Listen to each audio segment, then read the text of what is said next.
He's one of the longest-serving CARICOM ambassadors to the United States and permanent representative to the Organization of American States. He's now leaving Washington after 12 years and going off to China. But before that, he's here with us on Carib Nation, up next.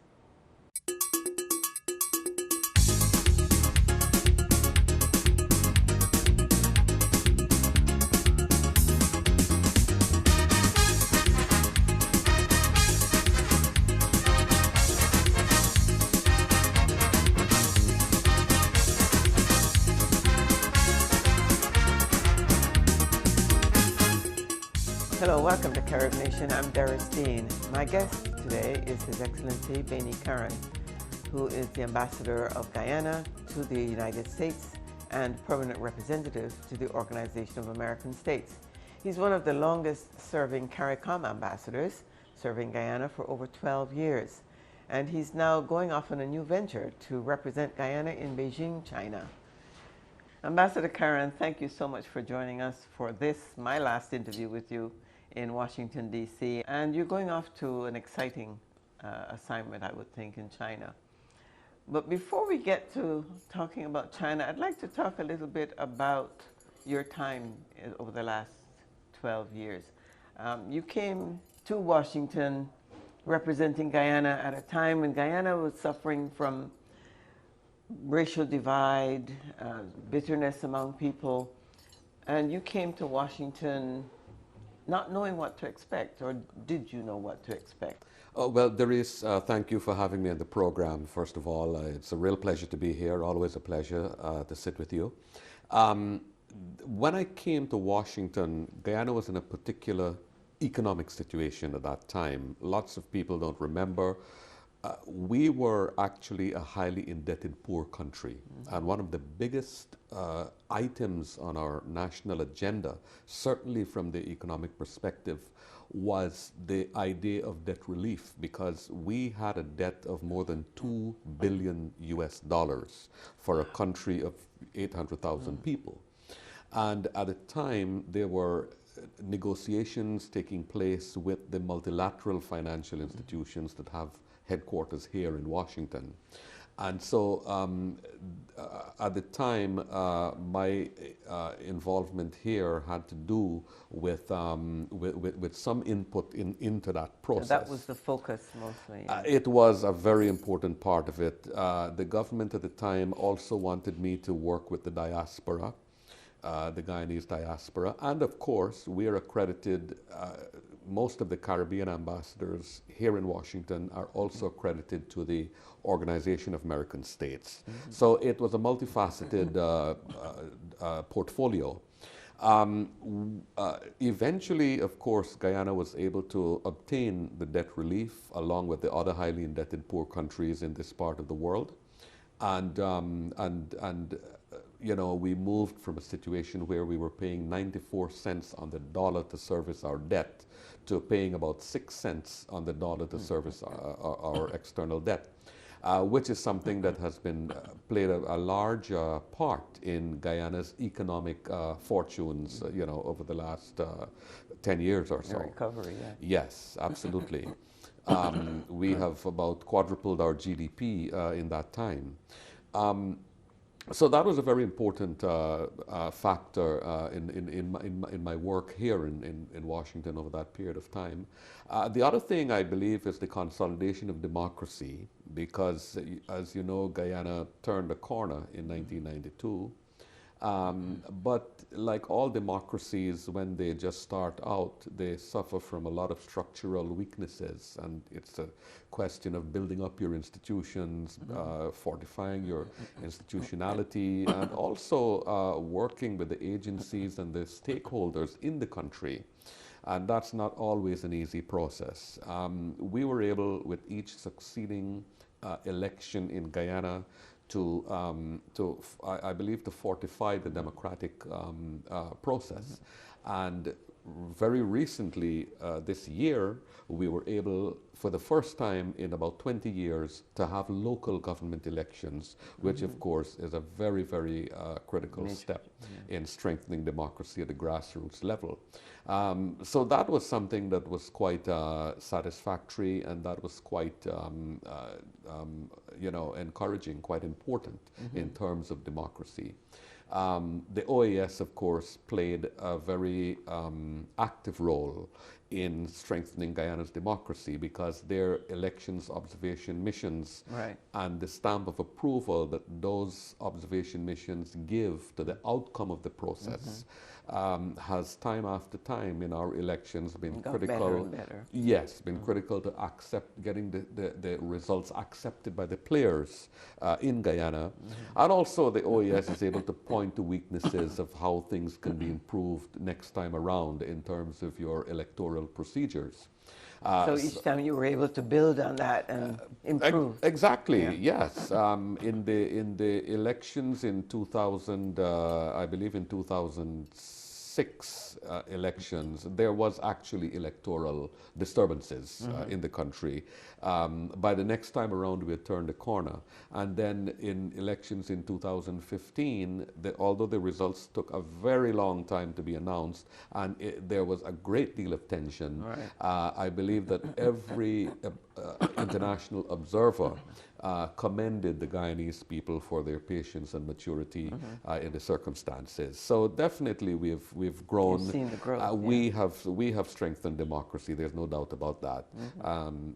And then there has been the aspect of work with the Guyanese diaspora. You're correct. I didn't quite know what to expect, but very soon after my arrival, I was able to sense that that here was a community that wanted a certain amount of togetherness. They wanted to feel that they were a community, notwithstanding the particular features of our society with wide divergences in ethnicity, religion, religious beliefs, and so on. And so we were able to work, and I believe we have made some progress in that area, and we've been able to work along with diaspora organizations, whether they're charitable organizations, whether they're sporting groups, whatever their complexion, whether they are hometown associations, whether they're professional organizations, and just to support them in what they're doing and to be able to get them to do better what it is they want to do. And I think that has made a bit of a difference. There is a lot more to be done. Certainly we as a country need to involve the diaspora in a much more effective way, and that is starting to happen. That is something that the entire Caribbean is trying to work at, and that's something I'd like to look into to talk with you some more about, because the feeling generally is that the diaspora for the most Caribbean countries, they don't know exactly what they want. It's a lot of individual demands or desires, and that doesn't help the countries who are trying to find out how can they harness the gifts, the talents of the diaspora. And I wondered how the Caribbean was able to work together to share information and build on a system maybe as to how that might work. And I wondered what was your thinking on that? Well, there is, diaspora communities, if you look at the literature on the subject, they share commonalities across national boundaries. Whether you're talking about Greeks, Israelis, Poles, Caribbean people, there are certain common features to them all. Generally, national governments underestimate the difficulties in coordinating disparate contributions from their diaspora communities overseas. Partly for that reason and for other reasons, diaspora communities often feel, to some extent, that their goodwill or their contributions are not appreciated, and they mistrust national governments to a certain extent. So that's something you have to work. Yes, and you have to work around that. In terms of systems, you're absolutely correct. I think that there has been some discussion among Caribbean communities about doing something in a pan-Caribbean kind of way. I have not seen a great deal of interest in going that route because Caribbean nationals tend to be to focus on their own countries. So right there, out of the starting block, you have a hindrance. But I was just going to say that isn't that a negative in terms of, because we're small, the islands are so small.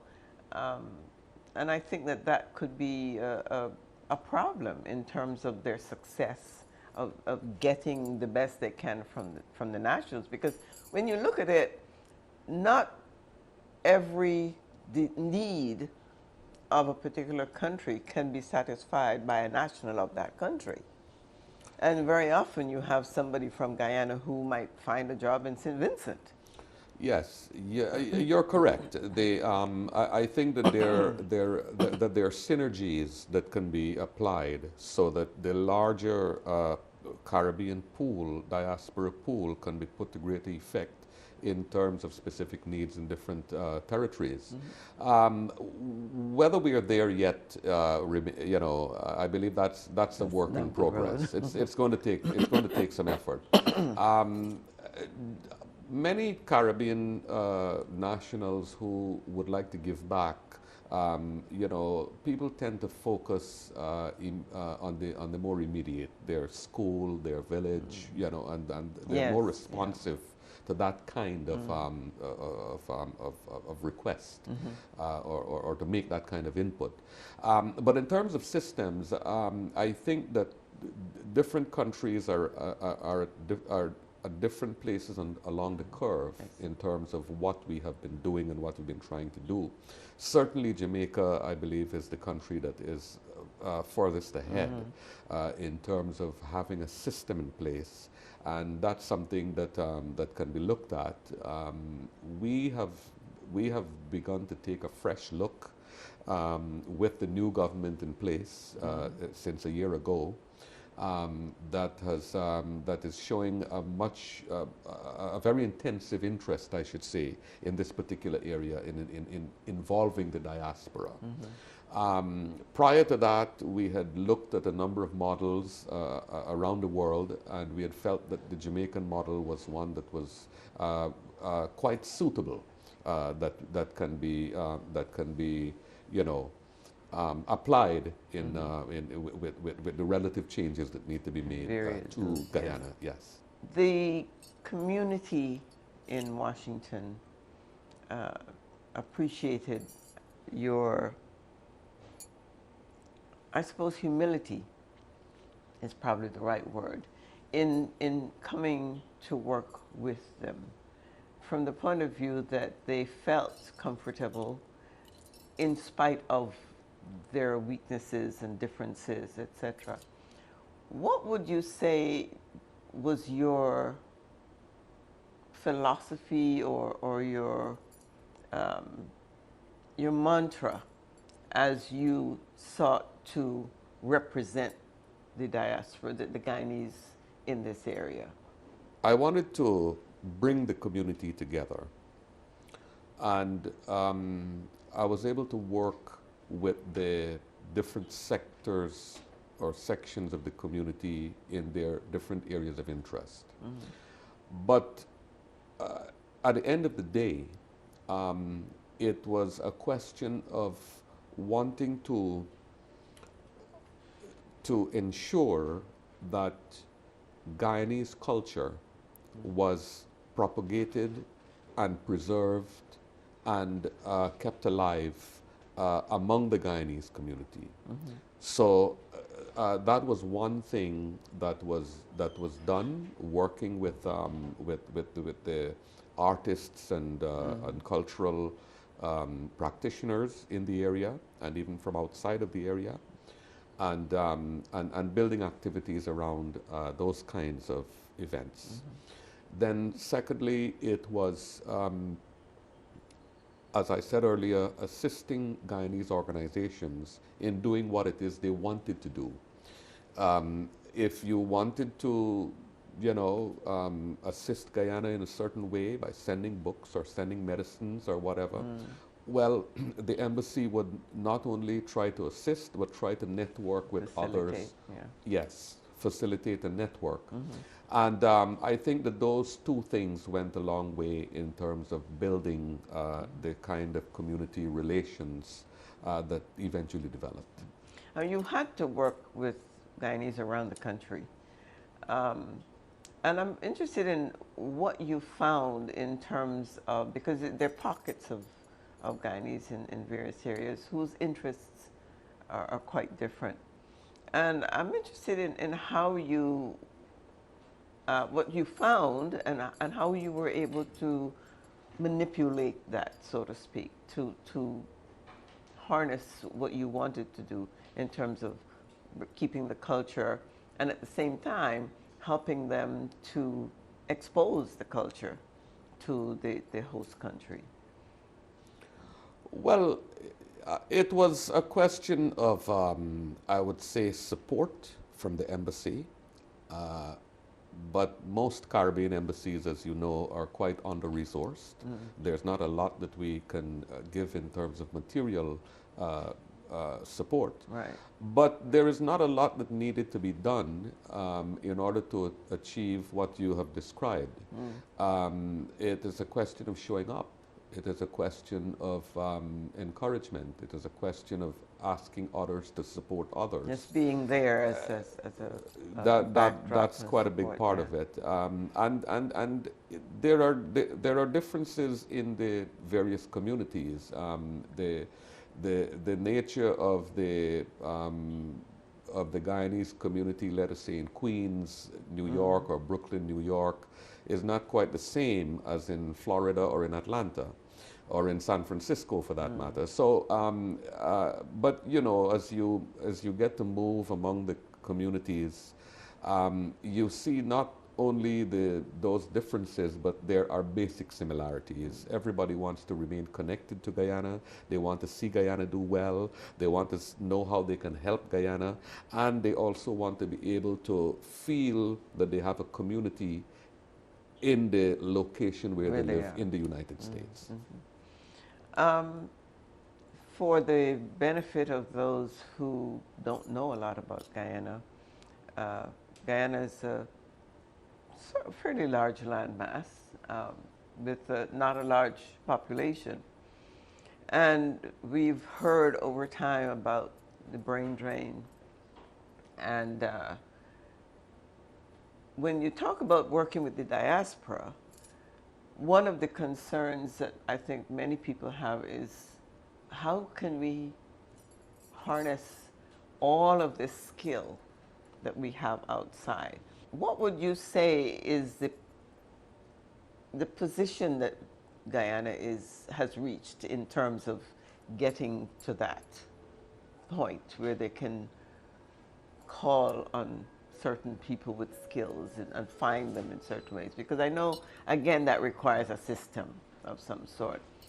But tell me how far you think Guyana, or the Caribbean for that matter, has come, because I know Barbados, as for 50 years, is also working on a similar thing. But I'd like to know, where you, from your position, how you have seen that progress. Well, I think that that some progress has been made. The government of Guyana has just established a diaspora unit within the Ministry of Foreign Affairs. And there are other initiatives on the way. We have seen in certain instances they have actually appointed persons from within the diaspora to quite substantial positions back home. A good case in point is the new Vice Chancellor of the University of Guyana, Professor Ivelaw Griffith. And we've seen already that using those kinds of linkages, that relations are being forged with academics and education practitioners in the diaspora to come to try to resuscitate the University of Guyana, and that's just an example. So I think that it's a multifaceted work in progress, I think that certainly we need to do a better job of applying the willingness of the diaspora to be involved in national development, to be able to, as you say, harness that resource. Guyana is a country that would be much more difficult to develop if we do not take advantage of what's available in the diaspora. And that's true for many other Caribbean countries, but probably more so a little in our case.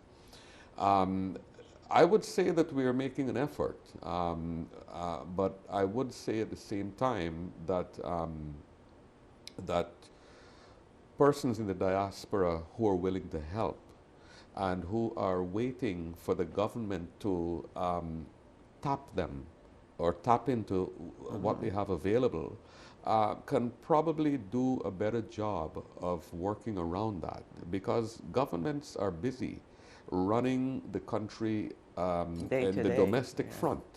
Yes.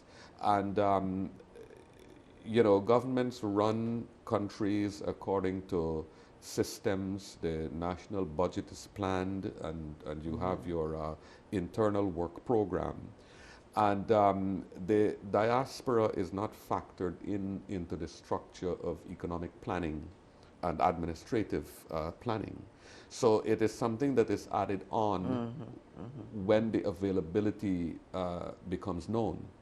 And there is a good deal that the diaspora members can do in private ways. In private ways, you can build a school in your village. You can refurbish the hospital in your hometown, things like that. And there have been some examples of that. Yeah. Yes, quite. There can be more of that. And I am not trying to say by any means that the diaspora, you know, needs to be left on its own, or that they're not doing enough. I'm just pointing to an opportunity. And if they have the opportunity and the capability, yes.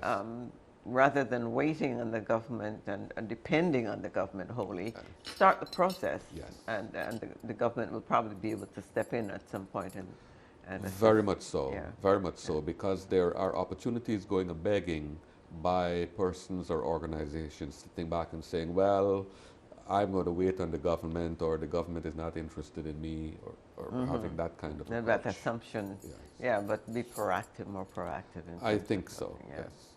Let's move on to your next position after 12 years in Washington, superpower. I mean, the hub of diplomacy, more or less. You're moving on to an interesting place, China, which has been playing a major role, I don't know if we call it major role, but some role in the Caribbean recently.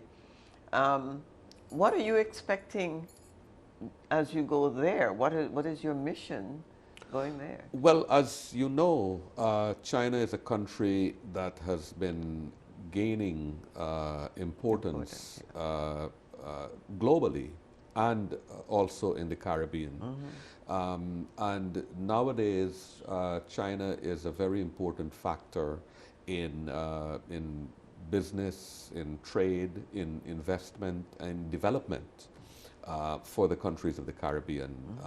They have Chinese ventures in many Caribbean countries. And in Guyana in particular, these have been growing in recent times. And so we need to be able to position ourselves in such a way that we take the maximum advantage of what is available from China in terms of development opportunities, in terms of investment resources that is going to come our way. China and Guyana have a very, very, very strong relationship for quite a long time now. We have a very friendly relationship, and we need to build on that. Guyana is the first CARICOM country to have established a mission in Beijing. Since 1975, we've had an embassy there. And for many years, we were the only CARICOM country with an embassy in Beijing. Right now, there are only about six, I think, CARICOM countries represented in Beijing. So we need to build on the relationship. We need to take advantage. China has its own interests. China is interested in developing its own economy. And they've been focusing not only in Guyana and the Caribbean, but I think generally in the third world, on extractive industries in order to supply their own economy. And we have seen some of that in Guyana.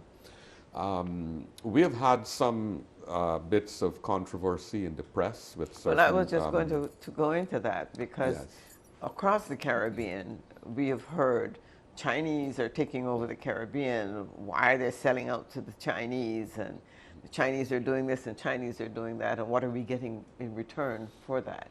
And I wondered whether the CARICOM region as such, how have they responded to that, and have they helped the populace understand what it is they're doing and why, so that we don't have these anxieties among the people in the Caribbean? Well, I think that the countries of the Caribbean need to be attractive to investors. You have to attract investors in order to have the economic development you need for your people's prosperity and well-being. That having been said, you also have to try to ensure that when investors come, they obey your laws. When agreements are signed, when agreements are signed, that those agreements are adhered to. And I think that we need to make that understood among our own people and also among the investors who are coming, that it is in fact in their interest to be carrying on their operations in this kind of manner. Till the line, yeah. It's been a pleasure working with you here in Washington, and I'm sure you're going to have an exciting time in China. And maybe we'll get there. We'll come to visit you. That would be very pleasant to see you in China. Thank you very much, Doris. Thank you for having me. It's my pleasure. My pleasure. Thank you. And thank you very much for joining us on Carib Nation. I'm Doris Dean. Until next time.